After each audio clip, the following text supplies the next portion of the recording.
3 men waited with the pack animals and gear. They were under the watchful eye of Government Ranger Charlie Leidig. Charlie's family ran a hotel in Yosemite Valley, where he had lived and worked his entire life. He was the perfect man to be in charge of the day-to-day details of the camping trip. Centuries-old sequoia trees surrounded Roosevelt. He reached out to touch the cinnamon-colored bark of the grizzly giant. It felt spongy. Twisted tree limbs reached toward the sky, so heavy they didn't even sway in the afternoon wind. Deep in the forest, a squirrel chattered. Then a bird sang. The president whistled back, hoping to draw out his first Yosemite bird. A robin dropped from a branch and pushed debris about on the forest floor. Roosevelt pulled out a pocket-sized notebook he always carried.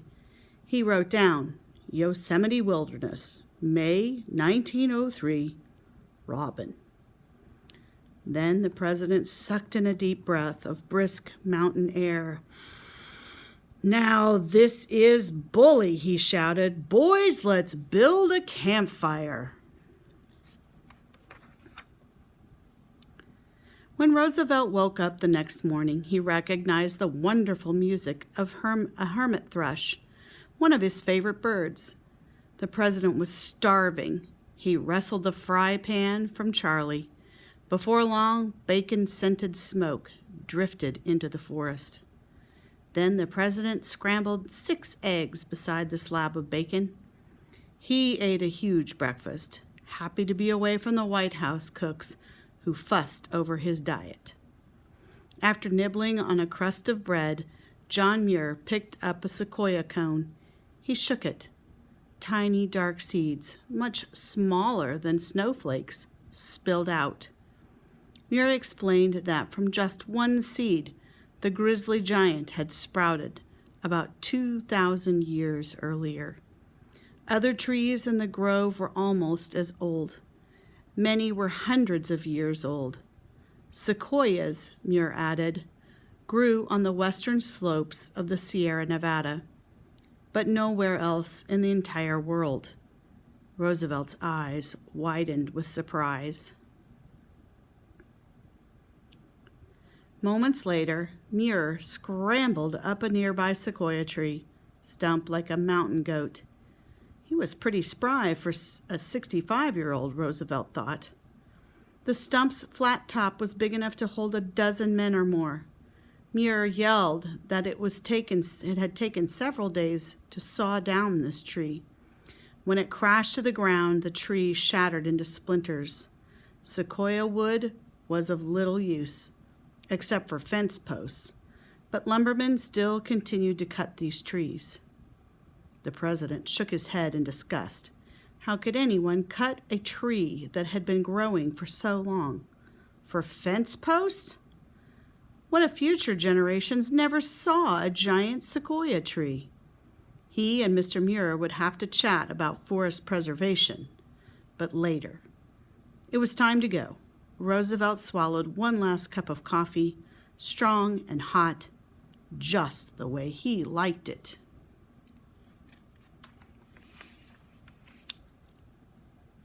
The horse snorted and danced sideways along the trail. The president looked back. No one seemed to be following him.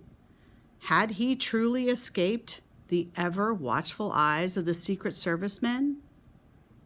Hours later, the 2 men arrived at Glacier Point with its spectacular views. Swirling wind tried to take the president's hat as Roosevelt and Muir reached out onto overhanging rock at the tip of Glacier Point. Yosemite Valley lay 3,000 feet directly below them. The Merced River, a curving ribbon of gray-blue, flowed through the green valley floor. Rock walls, interspersed with waterfalls, ringed the valley. Muir pointed out upper and lower Yosemite Falls, with mist rising from below, and the sheer face of Half Dome. The rugged-looking high mountain country stretched beyond. For a change, Roosevelt was speechless. Suddenly, reporters appeared, interrupting with questions and calls of, "Mr. President! Mr. President!"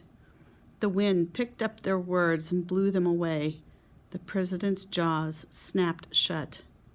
Where had they come from? Once again, people and cameras surrounded him. The president was angry, very angry. He marched to his horse. "Boys, keep them away from me," Roosevelt barked at the Secret Service, glad for once that they were lurking nearby. How could he rough it with a crowd around him?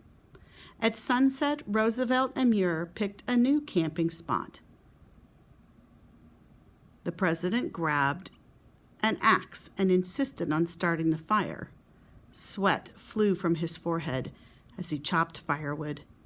Before long, a sizzling hot campfire glowed in the dark, and once again, Roosevelt took the fry pan from Charlie.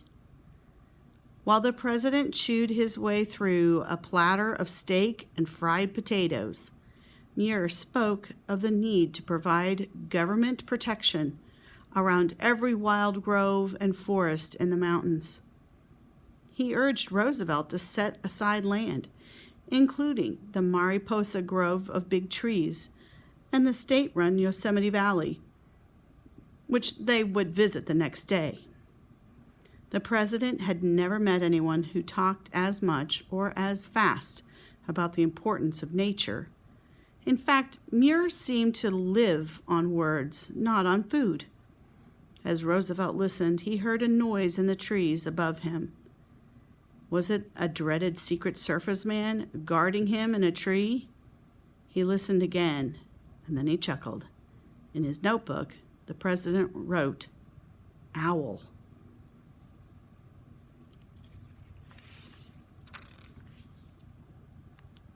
Four to five inches of snow covered them by morning. "This is bullier yet! I wouldn't miss this for anything," the president shouted, shaking snow from his blankets. He shaved by the light of a roaring campfire, then trimmed and waxed his mustache. That morning, they followed a narrow trail that hugged the vertical granite walls. It was late in the afternoon when the small, dust-coated group rode into Yosemite Village, a cluster of tents and wooden buildings. A waiting crowd cheered loudly and pressed forward, hoping to shake the president's hand. He dismounted. "Mr. Muir and I slept in a snowstorm last night. This has been the grandest day of my life, one I shall long remember. Just think of where I was last night. Up there," and with a sweep of his hand, he pointed to Glacier Point, "amid the pines and silver firs, and without a tent." The president waved his hat. "Now, Mr. Muir and I will pitch camp near Bridal Veil Fall." He mounted his horse. It reared suddenly, legs pawing in the air. Charlie stepped forward to push back the throng of people. Tails swishing, the pack animals stood at the edge of the campsite. The air turned chilly after the sunset. Suddenly, a mule brayed. Twigs snapped. Suspecting that they had been followed, Charlie disappeared into the dark. He told hundreds of waiting admirers in a nearby meadow to leave because the president was very tired. They went, some of them even on tiptoe as to not annoy their president, he later told Roosevelt. The moon came up. The president took off his shoes and rolled up his pant legs. Wading in the icy cold stream, Roosevelt hollered to John Muir he was as happy as a boy out of school.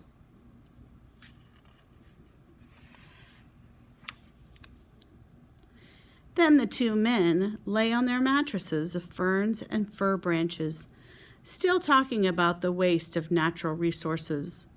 For once, the president mostly listened. He respected the mountaineers' advice on the importance of preserving land around the entire country. Above them, El Capitan glowed in the nighttime light. The Merced River flowed softly. Bridal Veil Fall thundered. And it was growing late. The president was tired. "Good night, boys," he said. He burrowed under his blankets and fell asleep. For the third night in a row, he snored. Too soon, though, sunlight streamed into the valley. The president's horse-drawn stagecoach brought his official party. "It was bully," the president said, pumping John Muir's hand. "I've had the time of my life." Roosevelt climbed into his stagecoach and leaned over. "Goodbye, John. Come and see me in Washington." Then he motioned John to come closer. "Be patient. Congress may sleep through my long-winded speeches, but I promise to wake them up." What a magical place, Roosevelt thought, gazing around one last time. He was glad he had come to Yosemite. He felt more alive than ever, thanks to his bully good camping trip with John Muir. Once back in Washington, Roosevelt would be able to do some forest good, as the old naturalist would say.